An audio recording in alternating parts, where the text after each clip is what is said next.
Hello hi dear friends, എല്ലാവർക്കും പുതിയ വീഡിയോയിലേക്ക് ഒരിക്കൽ കൂടി സ്വാഗതം. നാളെ മാർച്ച് 8 ഇൻ്റർനാഷണൽ വിമൻസ് ഡേ ആയി ആഘോഷിക്കുന്ന ദിവസമാണ്. ആദ്യം തന്നെ എല്ലാവർക്കും എൻ്റെ ഹാപ്പി വിമൻസ് ഡേ പറയുന്നു. സാമൂഹിക, സാമ്പത്തിക, രാഷ്ട്രീയ മേഖലകളിൽ എന്ന് വേണ്ട എല്ലാ മേഖലകളിലും വ്യക്തിമുദ്ര പതിപ്പിച്ച ഒട്ടേറെ സ്ത്രീകൾ നമുക്ക് ചുറ്റുമുണ്ട്. എല്ലാവരെയും ഓർമ്മിച്ചുകൊണ്ട് വിമൻസ് ഡേ നമുക്ക് നാളെ ആഘോഷിക്കാം. ഇന്നിവിടെ ഞാൻ കാണിക്കാൻ പോകുന്നത് മൈസൂർ ബോണ്ട അല്ലെങ്കിൽ മൈസൂർ ബജിയാണ്. അത് എങ്ങനെയാണ് തയ്യാറാക്കുന്നതെന്ന് നോക്കിയാലോ. അതിനുവേണ്ടി ഞാനിവിടെ 1.25 കപ്പ് മൈദ എടുത്തിട്ടുണ്ട്. അതിന് കണക്കായിട്ട് 3/4 കപ്പ് അരിപ്പൊടിയും എടുത്തിട്ടുണ്ട്. രണ്ടും കൂടി 2 കപ്പ്. അതുപോലെ 1/2 കപ്പ് തൈരും ചേർത്ത് കൊടുത്തിട്ടുണ്ട്. കുറച്ച് ഇഞ്ചി, കറിവേപ്പില, പച്ചമുളക്, അതുപോലെ തന്നെ കുറച്ച് മല്ലിയില അരിഞ്ഞതും കൂടി ചേർത്ത് കൊടുത്തിട്ടുണ്ട്. ഇതിലേക്ക് ഒരു 1/2 ടീസ്പൂൺ ജീരകം, കുറച്ച് ഉപ്പ്, ആവശ്യത്തിന് ഉപ്പ്, 2 ടേബിൾ സ്പൂൺ നാളികേരം ചിരകിയെടുത്തത്, കുറച്ച് സോഡാപ്പൊടി, ബേക്കിംഗ് സോഡയും കൂടി ഒരു നുള്ളു ബേക്കിംഗ് സോഡയും കൂടി ഇവിടെ ചേർത്ത് കൊടുക്കുന്നുണ്ട്. എല്ലാം കൂടി ഒന്ന് നന്നായി മിക്സ് ചെയ്ത് കൊടുക്കണം. ആദ്യം ഒന്ന് സ്പൂണ് കൊണ്ട് ഇളക്കി യോജിപ്പിച്ച് നമുക്ക് പിന്നെ കുറച്ച് വെള്ളം ചേർത്ത് കൊടുത്ത് ഇതിനെ കുറച്ചും കൂടി ഒന്ന് ലൂസാക്കി എടുക്കാം.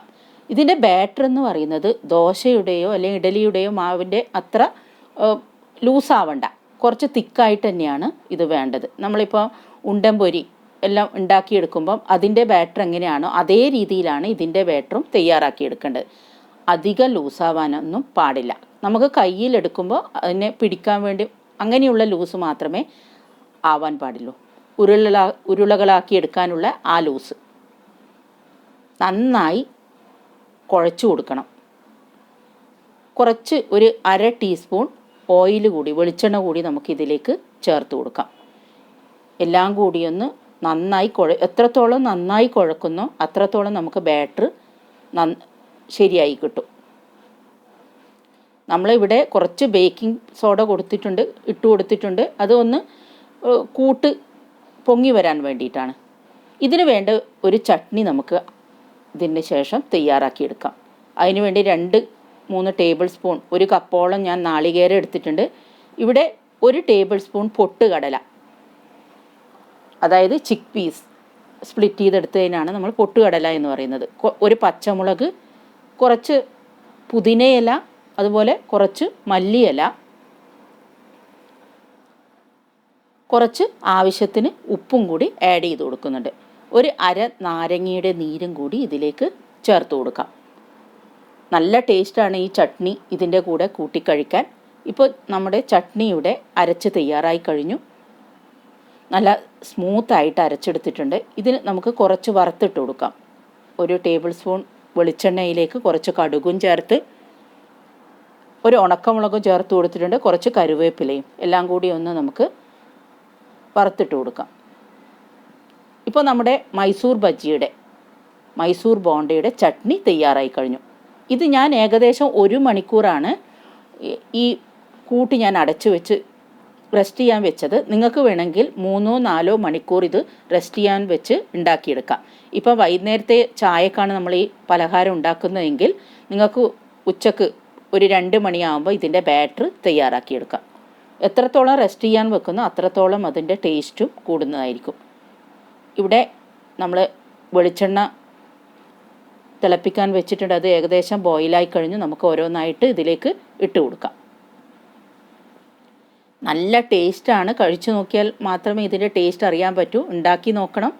നല്ല ടേസ്റ്റാണ് കഴിക്കാൻ. ബ്രേക്ക്ഫാസ്റ്റിൻ്റെ സമയത്തോ അല്ലെങ്കിൽ ഈവനിങ് ഒരു ചായയുടെ സമയത്ത് എന്തെങ്കിലും സ്നാക്സ് കഴിക്കണം തോന്നിയാൽ അപ്പോഴും പെട്ടെന്ന് ഉണ്ടാക്കിയെടുക്കാൻ പറ്റുന്ന ഒരു വിഭവമാണിത്. പ്രധാനമായിട്ടും മൈദയും അരിപ്പൊടിയുമാണ് നമ്മൾ ചേർത്ത് കൊടുത്തിരിക്കുന്നത്. മൈദ ചേർത്ത് കൊടുത്ത് അതിന് കുറച്ച് സ്പൈസി ആയി കിട്ടാൻ വേണ്ടി പച്ചമുളകും ഇഞ്ചി എല്ലാം നമ്മൾ ചേർത്ത് കൊടുത്തിട്ടുണ്ട്. കറിവേപ്പില, ജീരകം ഇതെല്ലാം നമ്മൾ ആഡ് ചെയ്ത് കൊടുത്തിട്ടുണ്ട്. ഓരോന്നും മറച്ചിട്ട് നമുക്ക് നന്നായി വേവിച്ചെടുക്കാം. ഒരു ബ്രൗൺ നിറമാകുന്നത് വരെ കുക്ക് ചെയ്തെടുക്കാം.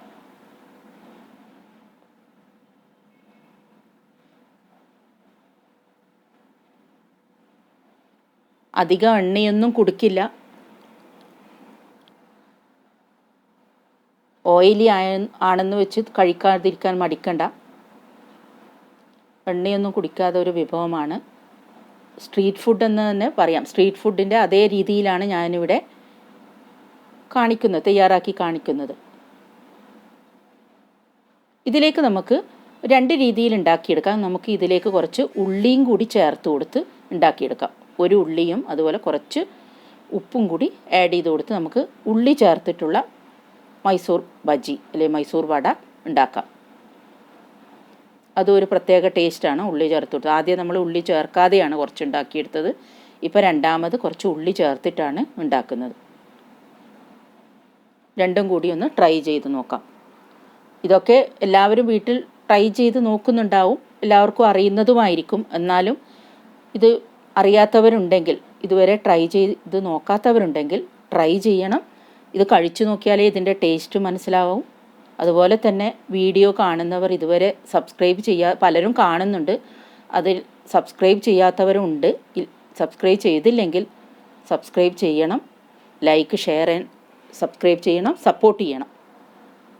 ഇപ്പോൾ നമ്മുടെ മൈസൂർ ബജ്ജി, മൈസൂർ വട ഇവിടെ തയ്യാറായി കഴിഞ്ഞു, സെർവ് ചെയ്യാൻ തയ്യാറായി കഴിഞ്ഞു.